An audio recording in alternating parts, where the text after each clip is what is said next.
보라, 아버지께서 어떠한 사랑을 우리에게 베푸사 하나님의 자녀라 일컬음을 받게 하셨는가. 우리가 그러하도다. 그러므로 세상이 우리를 알지 못함은 그를 알지 못함이라.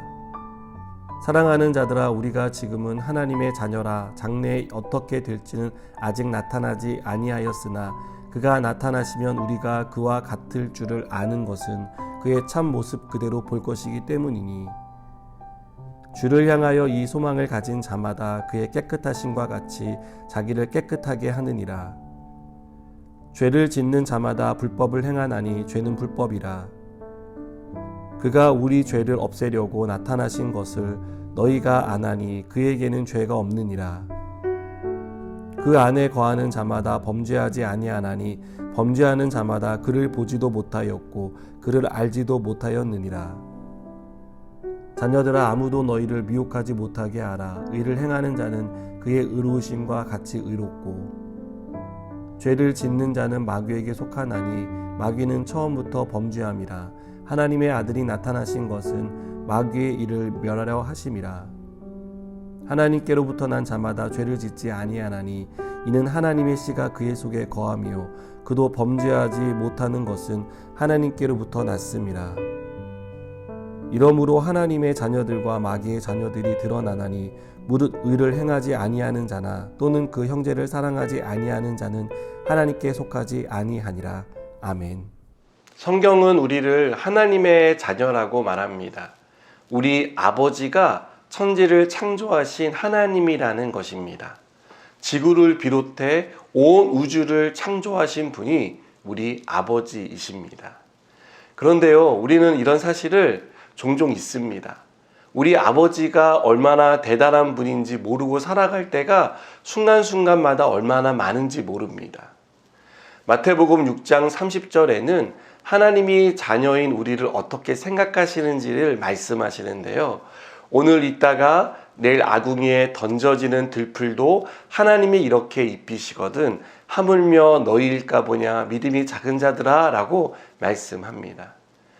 하나님은 우리의 필요를 아신다라고 말씀합니다. 그리고 우리를 먹이시고 입히시고 돌봐주시겠다라고 말씀합니다. 여러분, 우리가 이런 사랑을 받을 만해서 하나님이 이렇게 주시겠다는 것이 아닙니다. 하나님의 자녀이기 때문에 주시는 것입니다. 성경은 우리에게 아주 놀라운 사실을 말하는데요. 우리가 원래는 하나님의 자녀가 아니었다는 사실을 말합니다. 그런데 하나님이 우리를 자녀로 삼아 주셨다라고 말씀합니다. 하나님께서 우리를 하나님의 자녀로 삼아주기 위해서 가장 아끼고 가장 아픈 일을 하셨다라고 말씀합니다.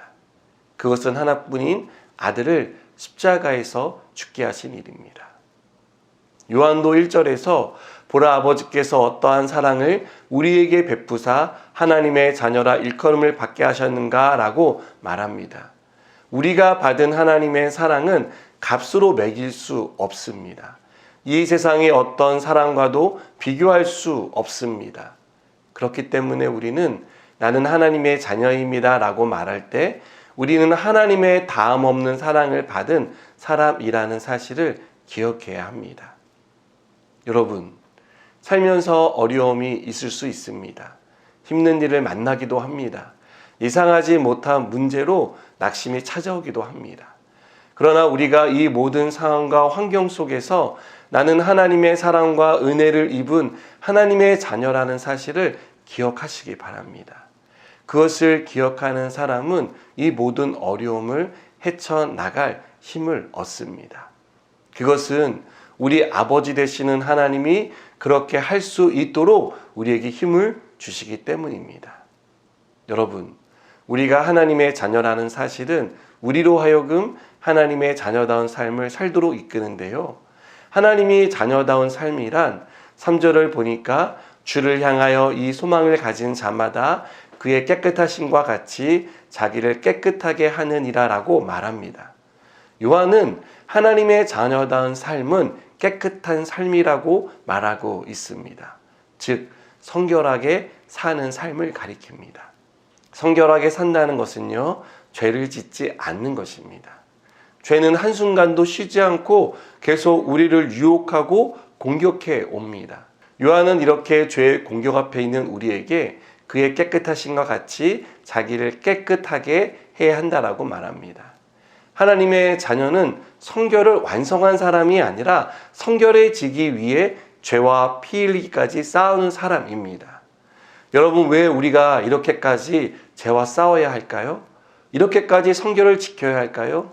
그것은 우리가 거룩하신 하나님의 자녀이기 때문입니다. 요한은 다시 한번 우리에게 주님이 왜 오셨는지, 어떤 일을 하셨는지를 상기시키며 계속해서 죄와 싸울 것을 권면합니다. 8절을 보면 죄를 짓는 자마다 마귀에게 속하나니 마귀는 처음부터 범죄함이라. 하나님의 아들이 나타나신 것은 마귀의 일을 멸하려 하심이라. 주님은 그분의 자녀인 우리를 아무도 미혹하지 못하게 하려고 나타나셨습니다. 속아 넘어가지 말라고 우리에게 끊임없이 말씀합니다. 그리고 이어 9절에서는 하나님께로부터 난 자마다 죄를 짓지 아니하나니 이는 하나님의 씨가 그의 속에 거하며 그도 범죄하지 못하는 것은 하나님께로부터 났음이라고 말하고 있습니다. 이 말은요, 우리가 전혀 죄를 짓지 않는다는 뜻이 아닙니다. 성결한 삶을 꾸준히 산다면 더할 것 없이 좋겠지만 우리는 죄의 유혹에 빠지고 또 넘어지고 깨지고 실패하는 그런 연약한 사람입니다. 요한이 말하는 하나님께로부터 난 자마다 죄를 짓지 않는다는 말은 습관적인 죄에 빠지지 않는다는 것을 말합니다. 죄에 넘어질 수 있습니다. 실패해서 자신에게 실망할 수 있습니다. 그러나 우리에게 이보다 더 큰 하나님의 사랑이 있다는 것을 기억하는 것입니다. 그래서 다시 시작합니다. 다시 일어납니다. 다시 하나님의 은혜 앞으로 나아옵니다. 그래서 습관적인 죄에 빠지지 않습니다. 여러분, 우리는 성결한 삶을 살도록 요청받은 하나님의 자녀입니다. 실패의 자리에 있더라도 낙심하지 마십시오. 오늘 넘어졌다고 이제는 더 이상 희망이 없다고 말하지 마십시오. 우리는 자격 없는 죄인이지만 또한 하나님의 조건 없는 큰 사랑을 받은 하나님의 자녀입니다. 이 사실을 기억하시기 바랍니다. 그리고 우리 아버지 되신 하나님이 우리를 다시 일으켜 주십니다. 우리를 은혜로 회복시켜 주십니다. 이 사실을 믿으시기 바랍니다. 기도하시겠습니다. 하나님, 우리가 하나님의 자녀이고 하나님의 은혜로 살아가고 있습니다. 실패하고 넘어지지만 다시 일어나 죄와 맞서 싸우게 하시고 마침내 승리하는 자가 되게 하여 주시옵소서. 예수님의 이름으로 기도드립니다. 아멘.